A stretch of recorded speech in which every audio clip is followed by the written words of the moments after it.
Hello guys, welcome to new blog रे आपण मानक स्वागत करछि। चैनल रे नु आज चले प्लीज सब्सक्राइब करा और लाल लाल बटन को दबाई देबो। ए वीडियो रे आपण मानक हम गां मु देखेबी गां देखबा को जीबा।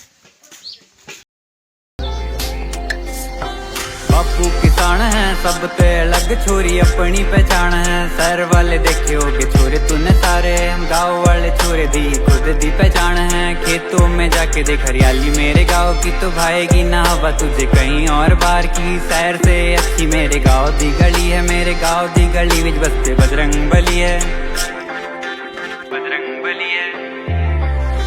शहर वाले कहते गाँव में रखा ही क्या है, यहाँ ताजी हवा ठंडा पानी पेड़ों की छाव है। शहर से बढ़िया हमारा छोटा सा गाँव, यहाँ बड़ों को सम्मान और छोटों को प्यार है ना। गाँव कम ना शहर बेकार, दोनों का है अलग संसार। हाँ मिले अपनापन वहीं पे तू बसता चल, वहीं पे तू बसता चल, वहीं पे तू बसता चल। गाँव से ही भारतीय संस्कृति बरकरार है, यहाँ पे अपनेपन की अलग ही मिठास है। खेतों में खाते जब रोटी और अचार है, माँ के हाथों में कुछ जादू सा ही प्यार है। पास हो तो लगे सारी दुनिया मेरे पास है, तेरी खुशियों के लिए जा भी निसार है। खेती किसानियाँ तो रोज का ही काज है, अपनी तो सीवी में हॉबी ही किसान है।